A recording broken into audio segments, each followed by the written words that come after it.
Good morning. My name is Jansen Wendell. As a member of the Board of Trustees of the Mainline Unitarian Church, I bid you a warm welcome to our worship service. This morning's worship team is headed by our esteemed music director, Dr. Vincent Craig.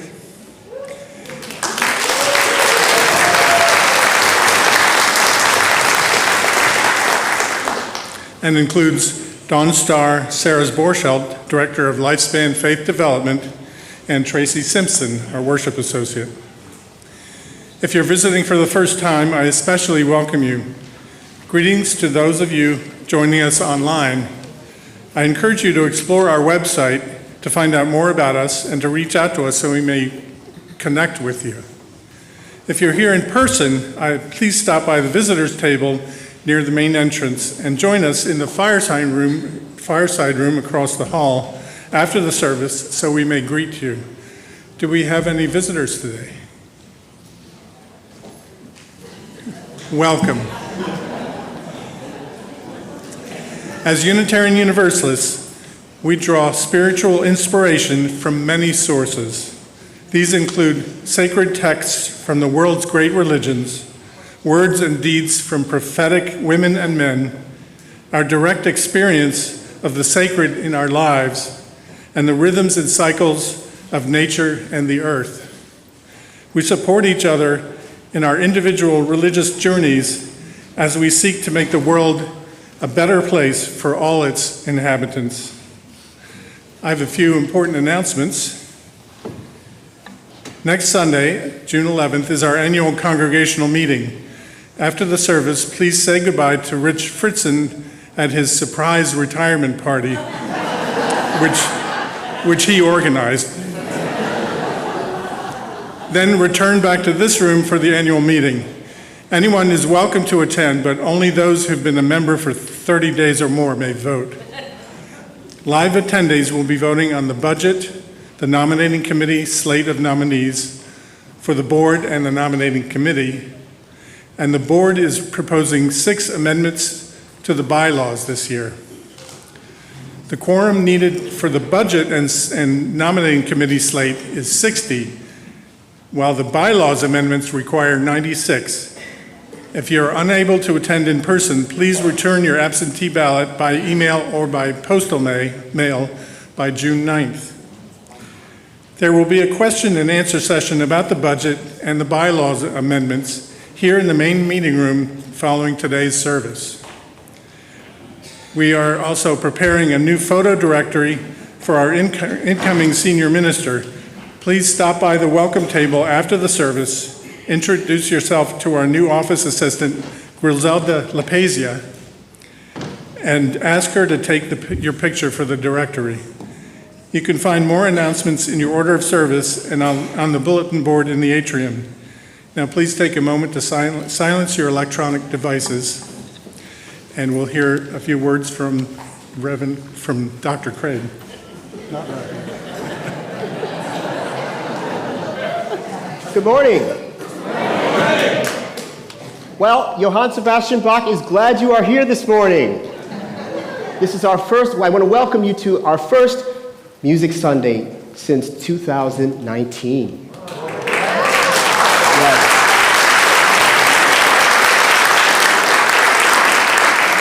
So we're back after the pandemic and after a sabbatical by me last year. I was on sabbatical for a few months, and so we didn't do the Music Sunday last year. So I'm very excited to do this, and I'm very excited, and thank you to Reverend Day for giving me the pulpit for a day. He may regret it later, but I can thank him now. And I wanted to point out that these folks behind me, for the most part, are volunteers from this congregation. This is the biggest choir we have ever had since I've been here at MLUC after a pandemic. So I want to congratulate these folks. The hard work and commitment that comes with being at these rehearsals and the amount of time, the hours that they spent working on not just the Magnificat today, but all the music. They work on the music on their own in between rehearsals. That's tremendous in a volunteer group. You don't often see that. Oh, it's kind of like, oh yeah, it's very, but they take it seriously, and it's a big commitment. There's still room. We keep finding ways to configure more people on the stage. This is a shared ministry. It's a very important part. Music, as you know, is such an important part of what we do in this congregation. And so I've got even folks now, a couple of people contacted me and said, I want to be in the choir in the fall. And these were new people, not new to the church, but have never been in the choir before. So it's growing. We did our multi-generational choir this year and brought that back. And again, we had a record turnout both times that we sang.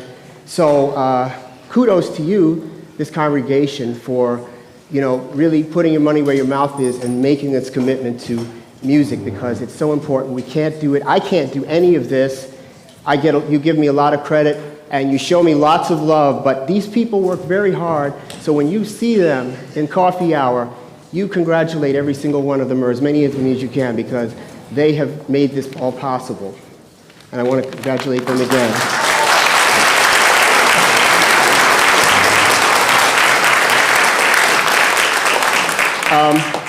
So very quickly, I want to point out before we get into the service, as it happens, and I had no idea when the date was set for this, I had no idea until I started doing my homework.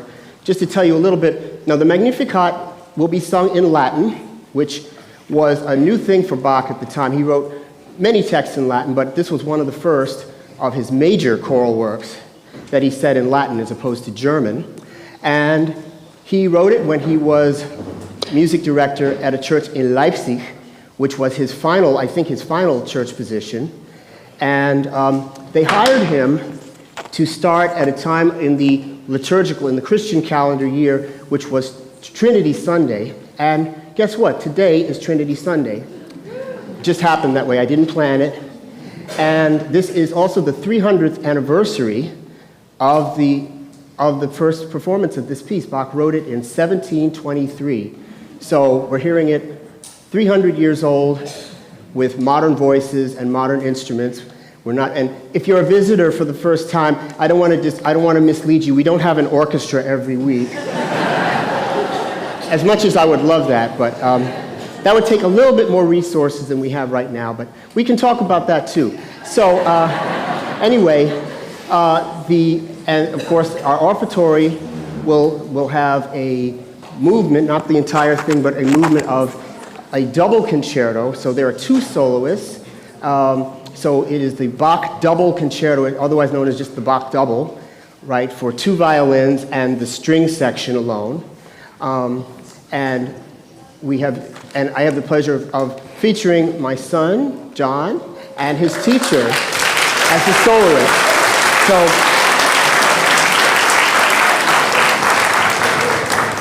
So we're going to go ahead and continue on with our mission statement and get into the body of the service. You'll hear from me again a bit later. My very short sermon, probably maybe about 6 minutes worth, and then lots and lots of music. But remember, you still have to sing the hymn, so be ready for that too. Please join me in reciting our mission statement.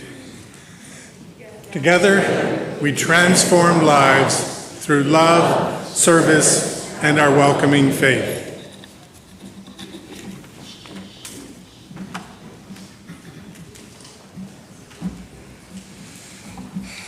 Good morning. The chalice is the container, the space where the musicians and the listeners gather. The candle is the fuel, the hours of practice and the life experiences of everyone in the room. The wick is the instrument and the vocal cords through which the music will flow. And the flame is the music which is created as if by magic. When the instruments are lifted, the breath is inhaled and the downbeat is nodded. May this flame ignite the music within us all. Thank you.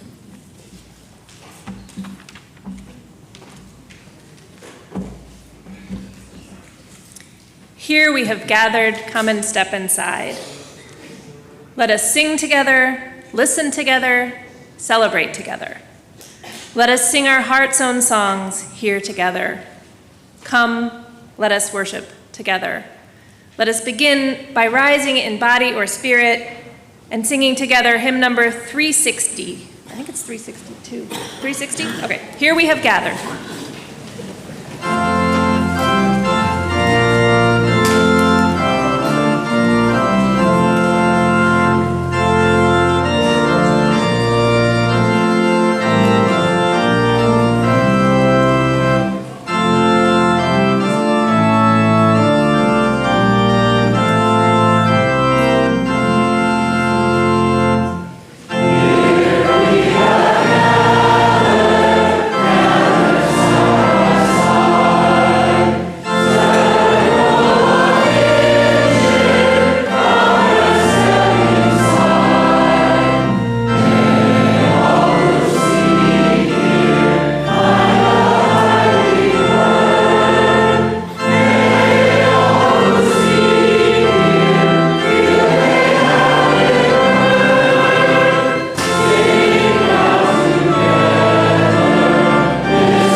How many of you know, or when you were younger got to know, your grandparents? And how many of you know your grandchildren? How many of you got to know your great-grandparents? How about your great-grandchildren? We've even got a few who know. Now, did anyone here get to know their great-great-grandparents or know their great-great-grandchildren? A few people. I knew my great-grandparents, and maybe someday I'll know great-grandchildren. And if that's you, you are the middle link of 7 generations. Now, of course, some people don't ever know their biological ancestors, and some people choose not to have children. And that's okay. You're still part of a chain of life. You are connected to people who nourished you, who raised you, who connected you to who you are. People you've admired and modeled yourself on. And you've influenced others' lives as they've learned and grown. So my next question is, what's something that you do or like that reminds you or other people of your grandparents or other ancestors? Be it of your body or your spirit. Or do you know something that one of your descendants does that they got from you? Anybody know anything? Yeah? No? Okay. What? My son can sing. Her son can sing. Yes. Anybody else? Yes.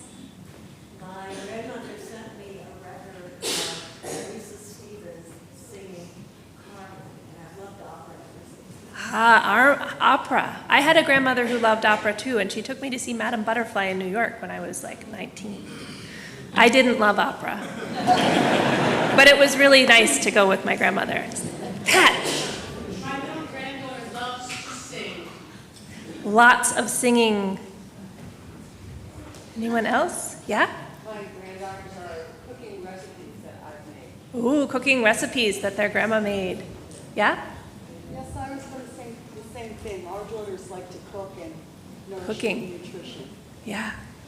So, for me, there are lots of ways that I know that I'm like my ancestors, but singing was the one I wanted to share today because it's Music Sunday. My grandfather especially liked to sing, and when I was a kid, he took me with him to our church choir so that I could sing in the church choir with him. And now, sometimes my kids will come and sing in the multi-gen choir with Vincent.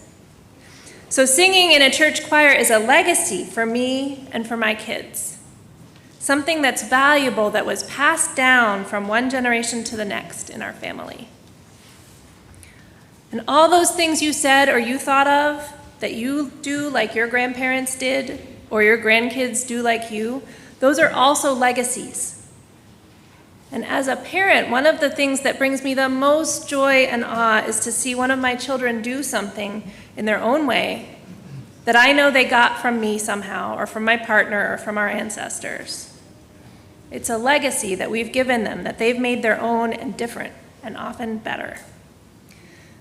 So now I want to invite you to enjoy a very special legacy of music that Vincent Craig has shared with us through his son, John, who's going to be part of our offertory music. And usually the kids go out to their class before the offertory, but because John is playing, I thought it would be extra special today if we stay for the music, and then as the music ends, we'll go out to the class. So I'll be at the back, and when the music stops, join me at the back and I'll get you to your classes, okay?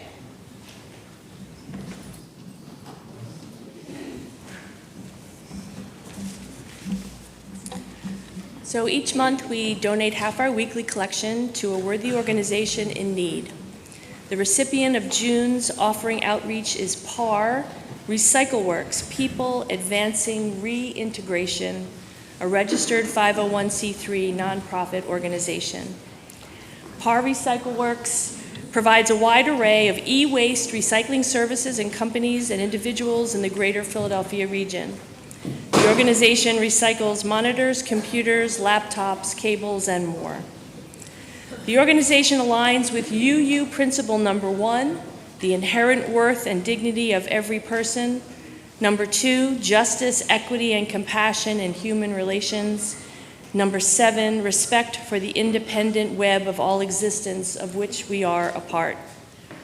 It provides transitional employment to people returning from prison. They help ex-offenders become self-sufficient by providing them skills and building their work history, thus improving the chances of their reintegration into the community. To make a cashless donation, either here in the sanctuary or watching remotely, you can follow the instructions you see on the screen. After the hymn, where is it? Okay, or you can find instructions or a QR code on the back of the order of service, but I don't think we're printing those anymore. The offering will now be greatly received. Will the ushers, thank you, will the ushers please come forward? What is given in love is received with gratitude.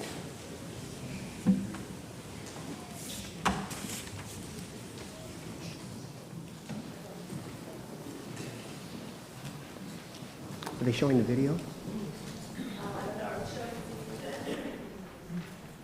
You have the video first, right?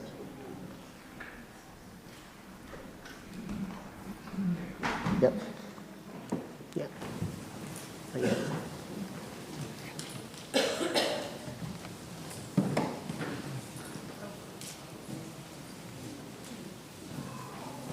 Over 2 million people are incarcerated in the U.S.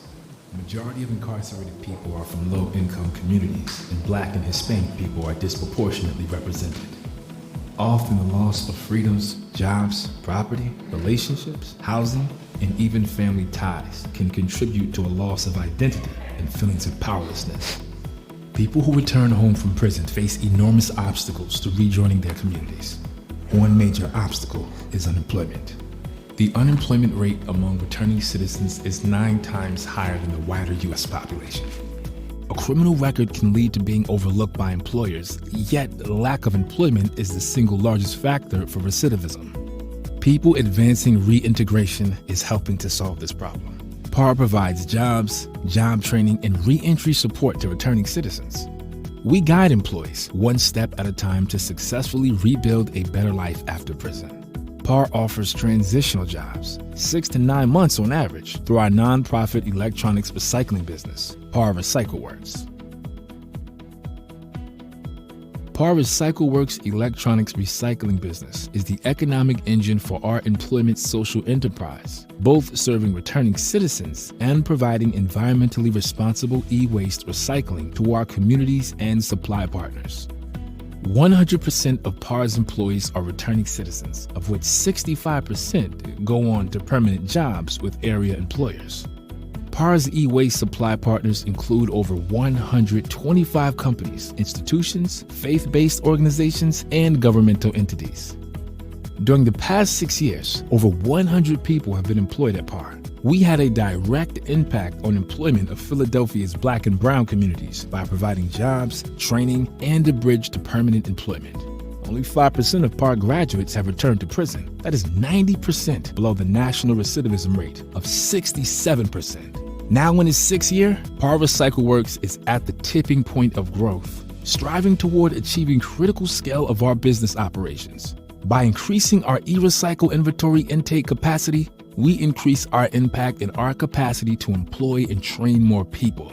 By employing and training more people, PAR can provide a very compelling pipeline of capable, talented workers to area employers. How can you help? Consider partnering with us in one of 3 ways. Most importantly, supply partnerships provide an ongoing supply of e-recyclables through community events, corporate supply partnerships, and individuals or groups. Supply intake is the lifeblood of PAR's business. Job partnerships or placement programs provide PAR graduates with essential permanent jobs. Philanthropy partnerships provide critical funding of PAR's mission through individual gifts or grants from charitable organizations. Please consider partnering with us. Find out more at par-recycleworks.org.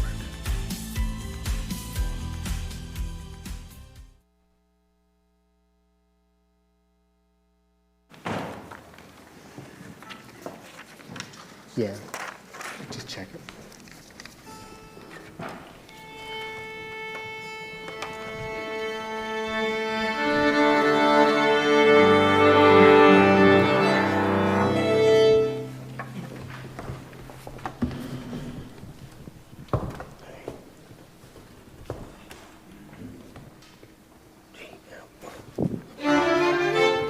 A little faster.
with community is our ritual of personal sharing and support. After each candle is lit, please join me in saying, "We hold you in our hearts." A candle of joy is lit today for the Craig family, celebrating the 17th wedding anniversary of Vincent and Candace yesterday, June 3rd, and today is John Craig's 13th birthday.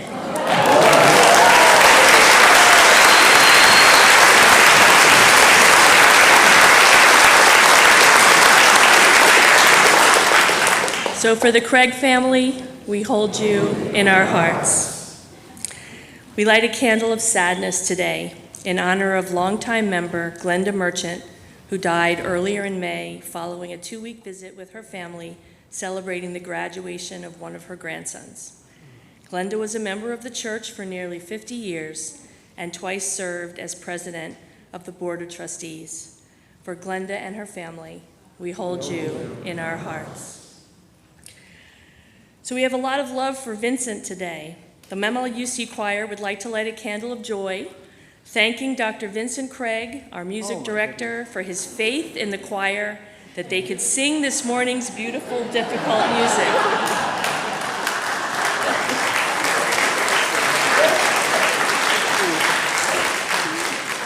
Besides their weekly Thursday night choir practices, Vincent scheduled so many additional rehearsals, including on a Sunday when he didn't even have to be here.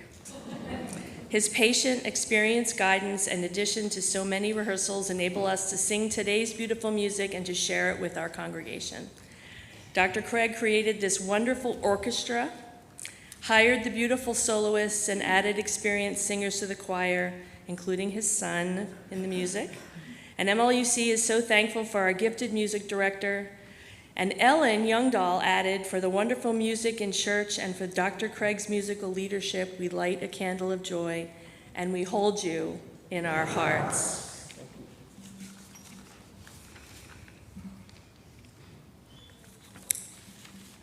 So we have a responsive reading today. So I will say the music of the spheres, number 532. It'll be up on the screen for you. I will say the first line, and you please respond with the second and every other as we go. It's a responsive reading by Ernesto Cardinal. All right, so the top is me and the bottom is you. The music of the spheres. Its rhythms are equal, repeated sessions, the beating of the heart.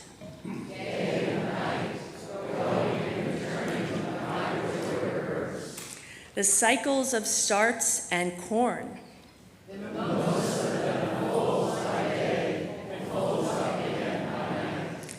Rhythms of moon and tide, one single rhythm in planets, atoms, sea.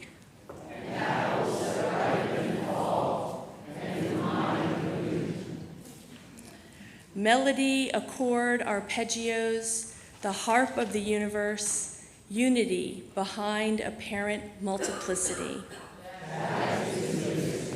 Thank you.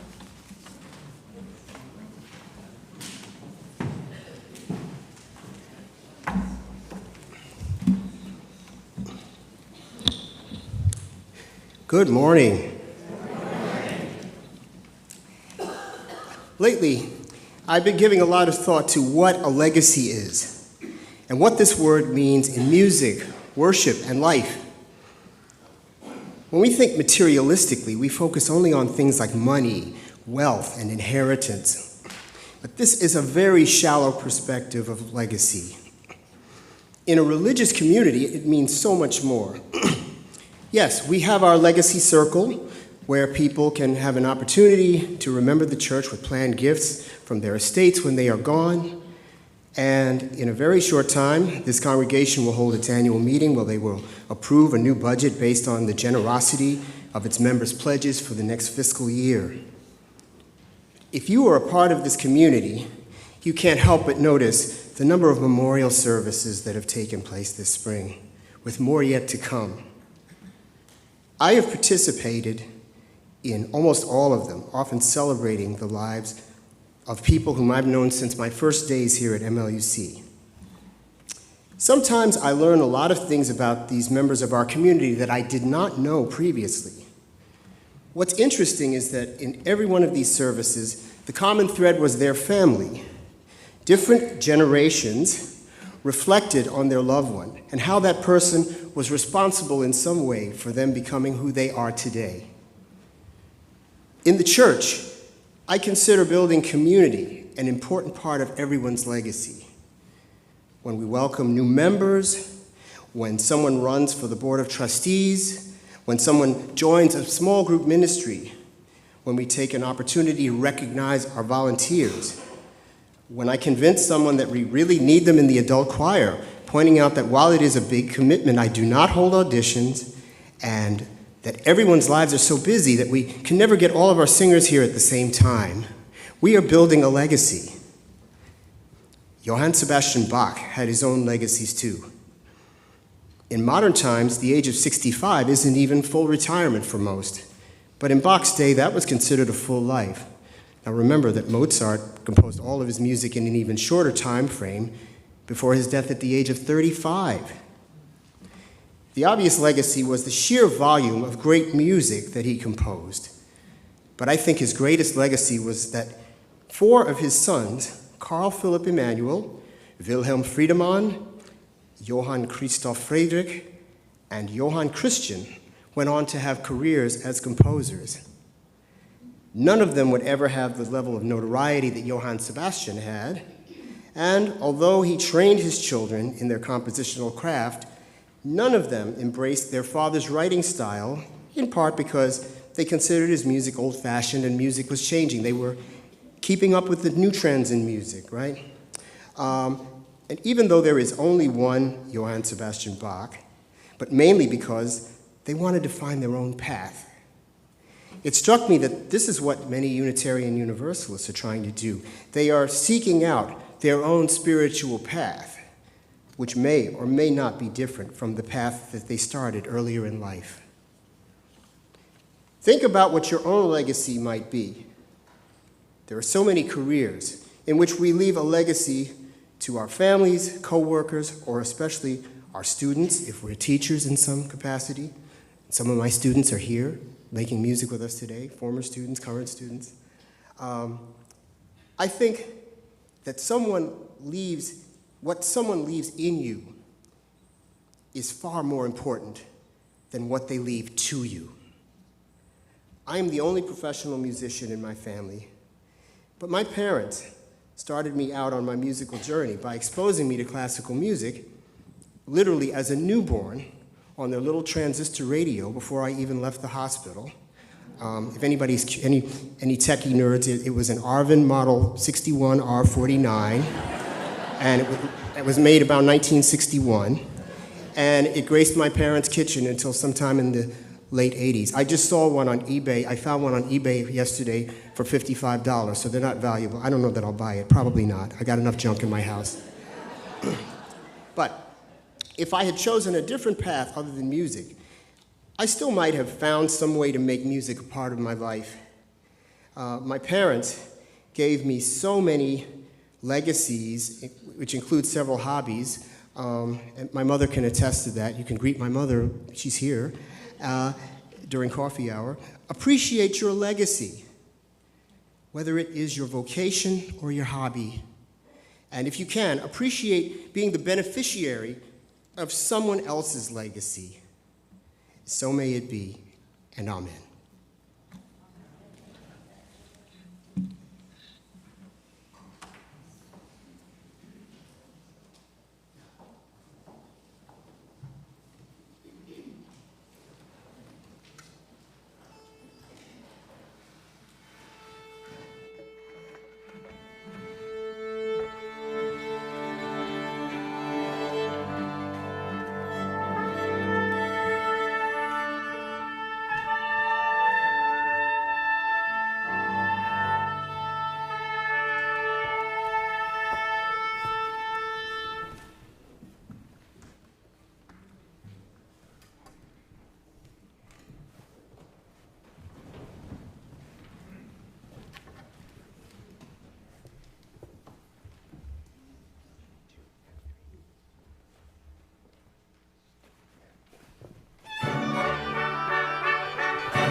Potentia,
Thank you.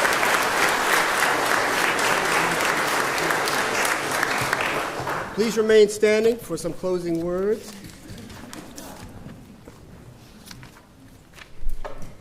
This is from the Reverend Manish Mishra Marzetti. The universe sings no less because time and space wear us thin.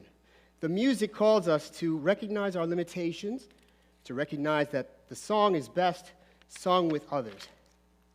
And so greet your neighbors and thank our musicians as we extinguish this chalice and leave this sacred space after celebrating the joy of worship and music.